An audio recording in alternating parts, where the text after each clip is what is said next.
Sejam todos bem-vindos, eu sou o professor Pablo e hoje a gente vai falar um pouquinho sobre movimento retilíneo uniformemente variado. Se você pretende assistir essa aula, é bom que tu tenha assistido as duas aulas anteriores de movimento retilíneo uniforme, que vão abordar os temas de posição, deslocamento, tempo, período de tempo e velocidade. São conceitos bastante importantes para essa aula e é bom que tu já tenha eles em mente. Então, bora lá.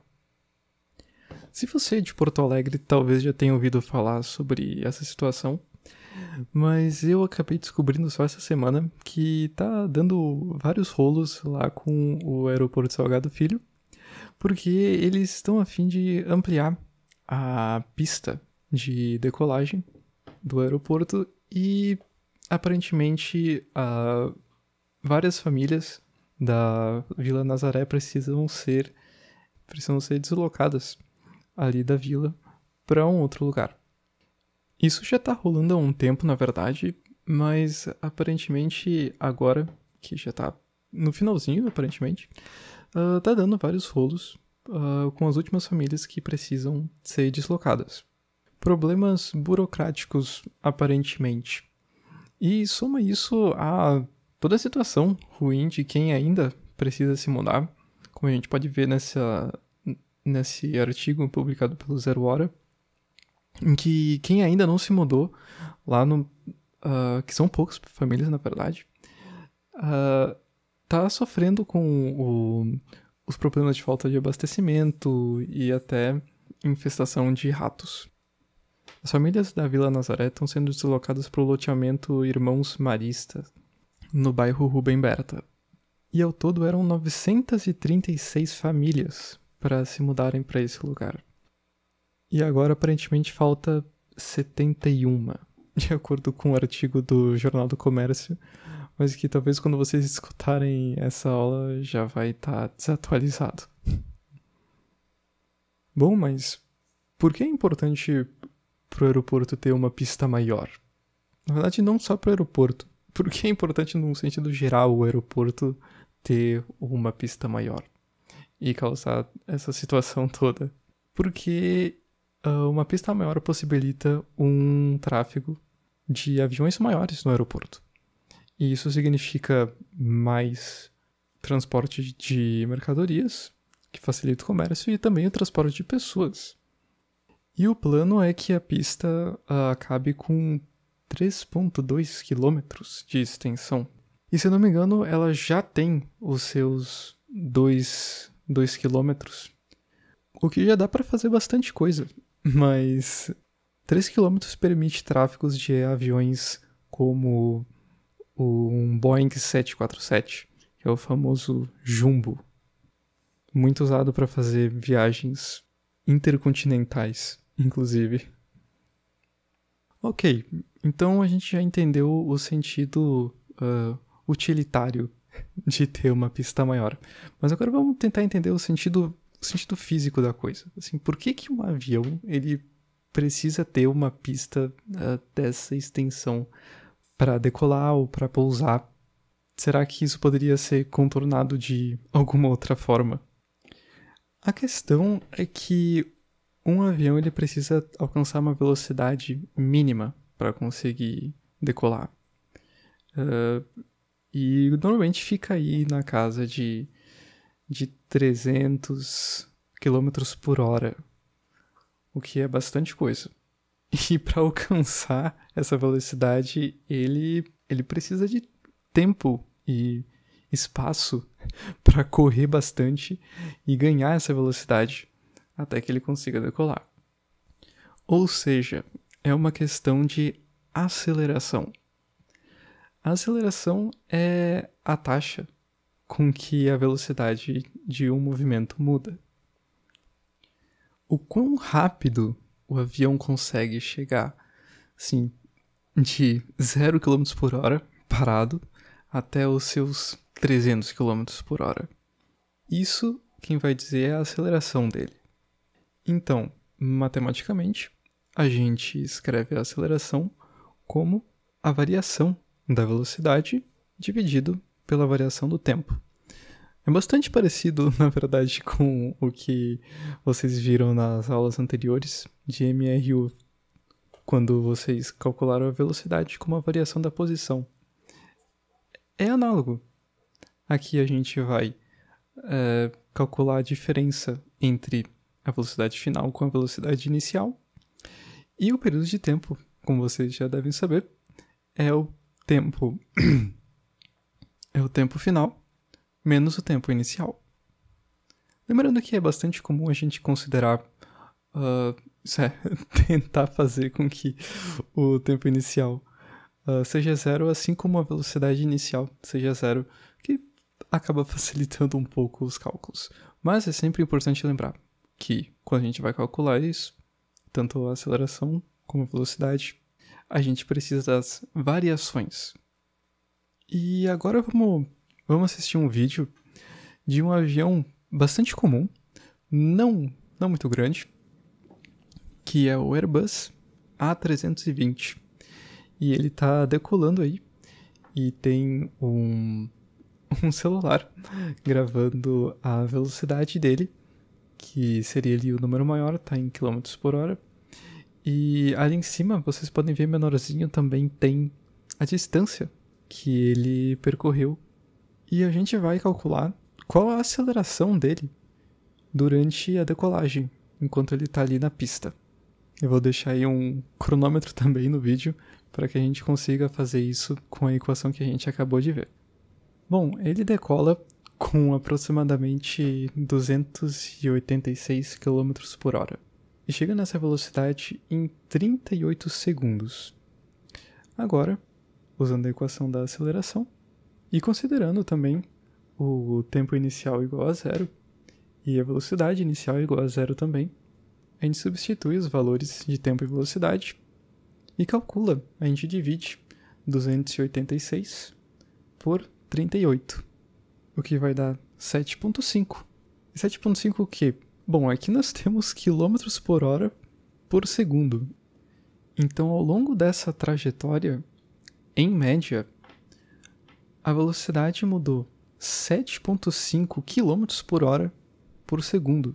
A cada segundo, a velocidade aumentava em 7.5 km por hora. Mas antes que alguém tenha um infarto por eu não estar usando unidades de medida mais usuais, a aceleração foi, em média, 2.1 metros por segundo ao quadrado. Essa é a unidade de medida que a gente mais vai usar para tratar de aceleração. Poderia-se usar outras unidades? Sim, mas é claro, temos que ter cuidado nas transformações. Inclusive, nesse caso aqui que a gente acabou de calcular, para fazer essa transformação, lembrar de transformar antes, talvez fique um pouco mais fácil, a velocidade de km por hora para metros por segundo, antes de colocar na equação. Aí vai ser metros por segundo dividido para segundo, e enfim, dá metros por segundo ao quadrado. Bom, agora a gente vai ver um experimento que consiste aqui num plano inclinado.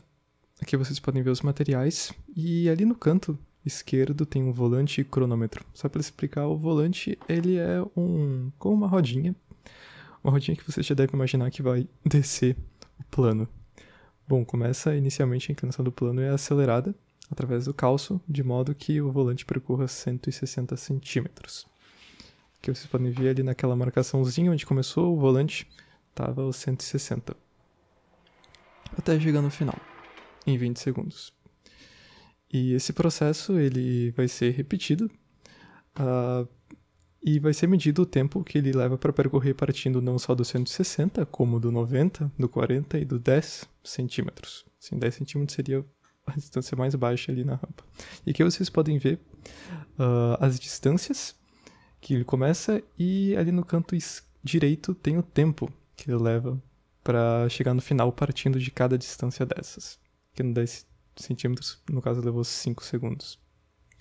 E aqui uma tabela que vocês podem ver com os dados, assim, o X seria a posição inicial, que no caso a gente vai considerar como o deslocamento dela, porque a gente considera um dos pontos da nossa trajetória como zero.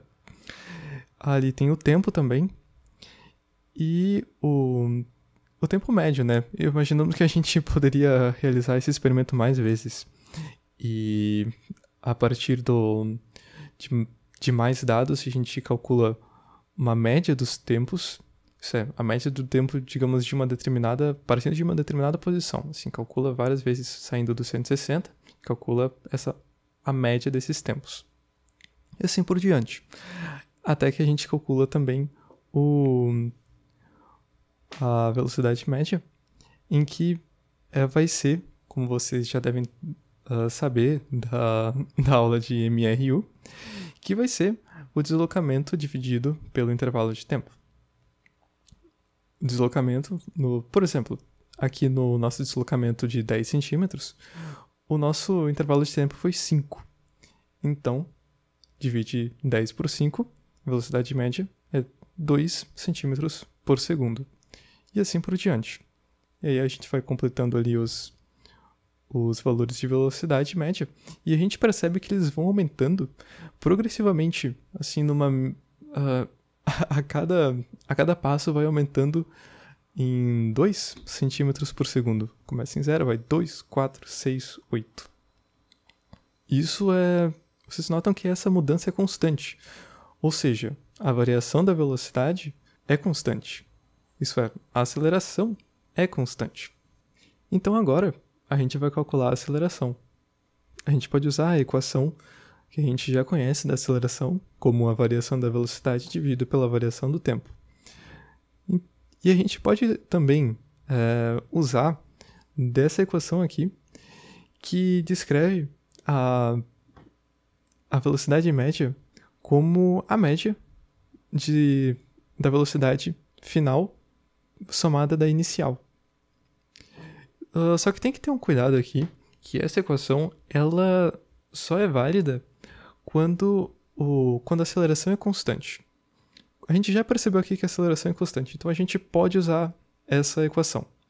Não, tenham bastante cuidado com isso, assim, não venham achar que qualquer situação isso é aplicável. Tem que verificar essa questão da aceleração constante antes. E bom, juntando essas duas equações, a gente chega numa equação que a aceleração, quando constante, ela vai ser 2 vezes a velocidade média dividido pelo intervalo de tempo. Bom, a gente já tem os valores de velocidade média e de intervalo de tempo, então a gente pode calcular os valores de fato numéricos da aceleração, que vai ser simplesmente substituir o que a gente já conhece, assim, digamos, ali no deslocamento 10 segundos. Pegar essa linha da tabela. A velocidade média foi 2. 2 vezes 2 vai ser 4. Divide 4 para 5, que é o nosso intervalo de tempo. Então vai dar 0,8 centímetros por segundo, que vão se aplicar para todos os outros 0,8, é claro. E a gente de fato percebe que a aceleração é constante. Para cada caso de diferente posição inicial, seja 10, 40, 90 ou 160, a aceleração ao longo desse percurso é a mesma. Só no caso, a velocidade final vai ser diferente porque, enfim, ela, começando de um ponto mais longe, tem mais espaço para correr, tem mais tempo para acelerar e consequentemente, tem mais... ela pode alcançar uma velocidade maior. Ainda nesse exemplo, vocês podem ter notado que, diferente do movimento retilíneo uniforme, a nossa posição e o nosso tempo, eles crescem de maneiras diferentes. Assim, talvez vocês lembrem que no movimento retilíneo uniforme, se o tempo dobrava, a posição acabava dobrando também. O deslocamento, na verdade. Aqui, vocês podem perceber que o nosso tempo, digamos, ele passa de 5 para 10, ele dobrou, mas a posição ela passa de 10 para 40. Se o tempo passa de 10 para 20, ele passa de 40 para 160. Ou seja, multiplica por 4 de novo. Ou seja, vocês já podem estar imaginando que tipo de relação existe aqui. Mas vocês já podem entender de cara que tempo e posição variam de formas diferentes. Bom, para entender um pouco melhor essa relação, a gente pode passar aqui... A gente pode continuar o que a gente estava fazendo antes, na verdade. Mas vamos fazer alguns passos além. Lembrando que a velocidade ela é a variação da posição dividido pela variação do tempo. A gente substitui isso naquela equação que a gente acabou de montar para a aceleração e a gente substitui a velocidade média pelo ΔX, ΔT, que vai dar 2 ΔX dividido pelo quadrado do ΔT.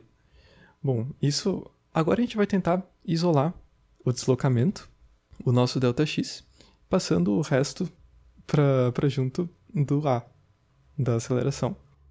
Então, afinal, considerando que a nossa posição inicial fosse 0, a gente pode tirar o delta, só para deixar essa equação um pouquinho mais bonita, na verdade.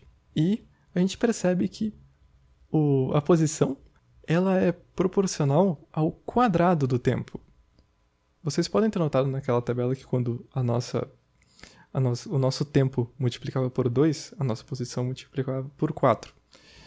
E quando o nosso tempo, multiplicava por 4, a nossa posição multiplicava por 16. Isso é relação quadrática, né? 2 ao quadrado é igual a 4. 4 ao quadrado é igual a 16. Então a gente finalmente encontra essa relação de que em um sistema de aceleração constante, e aqui a gente também está considerando que a velocidade inicial é nula. Ou seja, o objeto ele começa parado. A nossa posição vai ser igual à aceleração multiplicada pelo quadrado do tempo dividido por 2. E essa equação vai ser bastante útil, na verdade, porque ela pode descrever alguns sistemas bastante interessantes, como, por exemplo, uma queda livre. Ou seja, tu larga um objeto, ele vai caindo, e a equação que descreve o movimento dele é justamente essa. Mas a gente pode completar ela, digamos, trazendo alguns outros termos, assim. A equação inteira da posição em função do tempo com aceleração constante seria essa aqui, em que a posição final vai ser igual à posição inicial mais a velocidade inicial multiplicada pelo tempo mais a aceleração multiplicada pelo tempo ao quadrado dividido por 2, o que a gente já conhecia.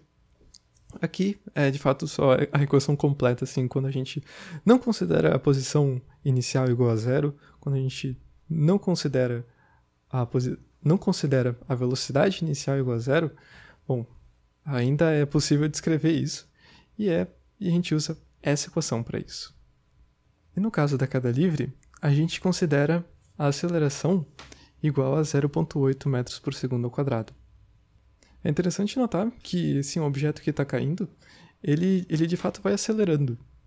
E não é como se você largasse um objeto e a velocidade dele fosse constante. Assim, ele cai, não sei, 10 centímetros, depois de um segundo, depois de mais um segundo ele está em 20 centímetros. Não, a velocidade dele vai aumentando e a cada segundo ele percorre um espaço cada vez maior. E essa aceleração da gravidade, no caso, que a gente normalmente considera, que a gente chama de G ao invés de A, só porque é gravidade, enfim, é 9,8 metros por segundo ao quadrado. Bom, completando aqui com mais um exemplo, a gente vai voltar a falar de aviões. E vocês lembram que quando a gente viu aquele vídeo da decolagem do Airbus A320, ele levava uns 38 segundos de aceleração até conseguir decolar. E nisso ele percorria, se eu não me engano, 1 km e 400 metros. Acho que era isso, 1,4 km. Enfim. E eu acho que eu não cheguei a falar pra vocês, mas assim, um Boeing 747, que eu comentei antes, ele costuma precisar de, assim, 2 km e 2,5 km, 2 km e 400 metros para fazer a decolagem dele. Agora a gente vai passar para um caso um pouco mais radical, que é o caso do porta-aviões. O porta-aviões, obviamente, ele transporta aviões, mas a moral dele é justamente ser uma base aérea móvel, flutuante. Então, assim, talvez vocês nunca tenham parado para pensar nisso, mas aviões decolam desses lugares e pousam nesses lugares em uma pista de aproximadamente 100 metros. Os maiores porta-aviões, eles podem ter até uns 300 metros de uma ponta a outra, mas não é todo o porta-aviões que pode ser usado como pista de decolagem ou pista de pouso.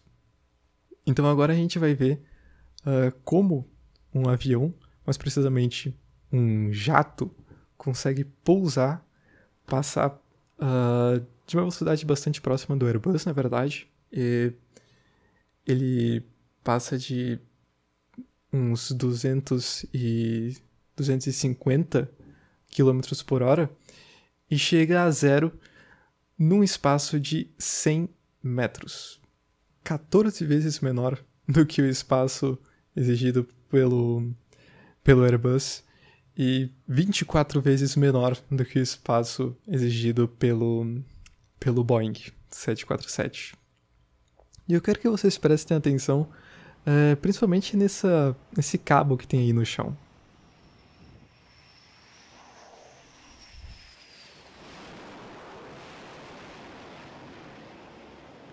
Bom, vocês podem ter notado que o jato, ele engata naquele cabo. Ele tem um gancho atrás em que ele de fato precisa pousar na precisa posição para conseguir engatar o gancho do jato nesse cabo.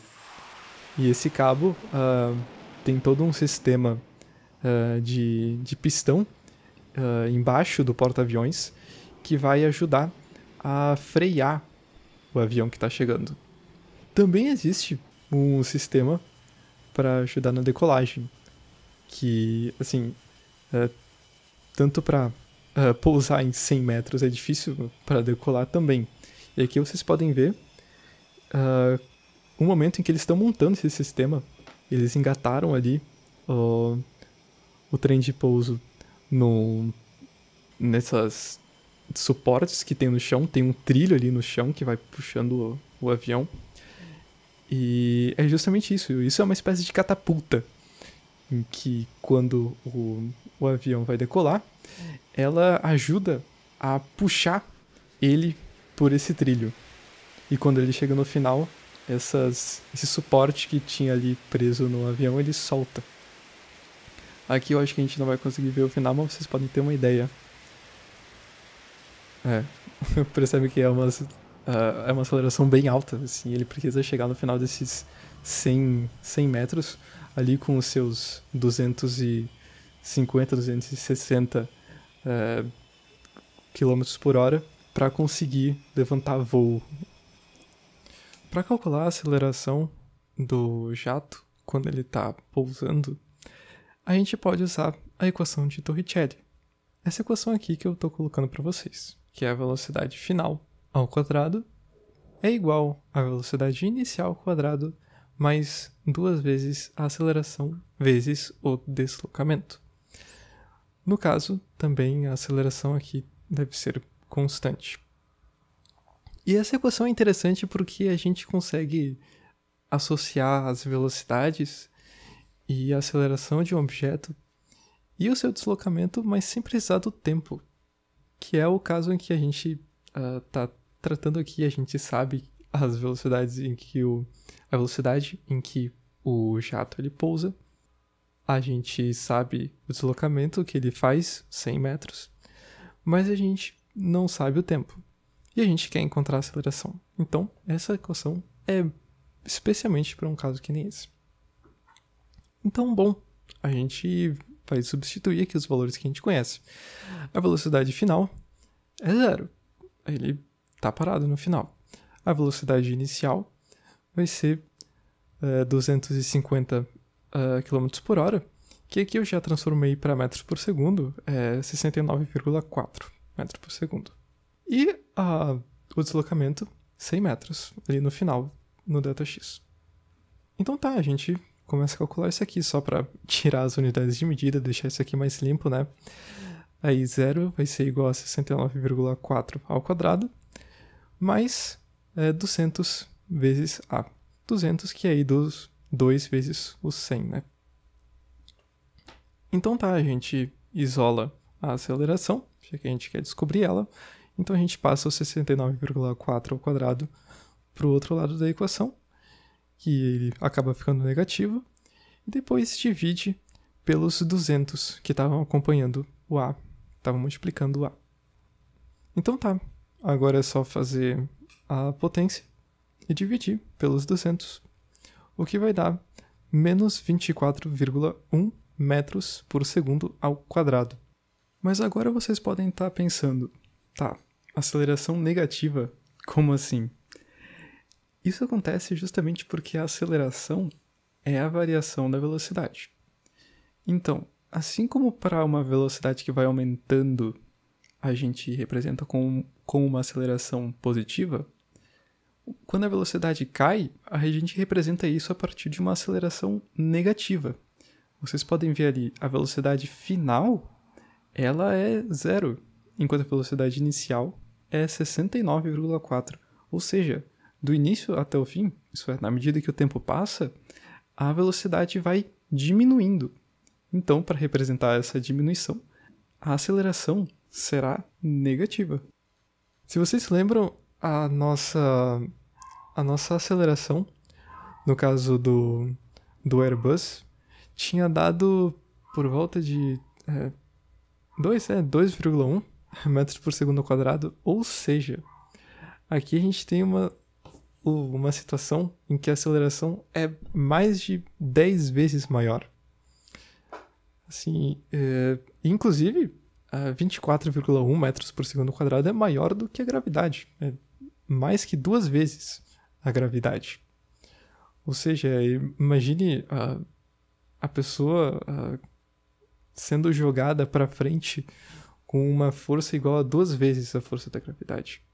É por isso que os pilotos de jato tem que ser pessoas extremamente treinadas, não só para conseguir fazer uma decolagem dessas tão rápida, mas para aguentar acelerações tão grandes. Sim, acelerações muito maiores do que a gravidade pode acabar prejudicando a saúde de uma pessoa.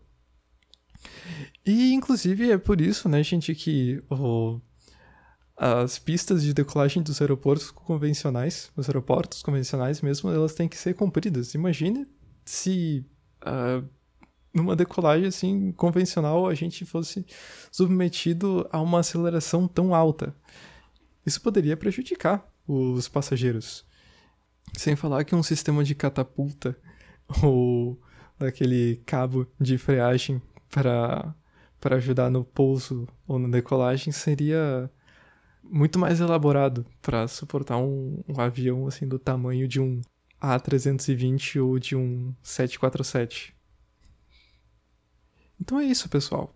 Na aula seguinte aqui vocês vão assistir alguns exemplos. Essa aula que eu acabei de fazer foi mais para apresentar as equações, apresentar conceitos. Então, agora na aula de exemplos vocês vão poder exercitar um pouquinho de tudo isso que vocês acabaram de ver. Então tá, pessoal, até mais e boa aula.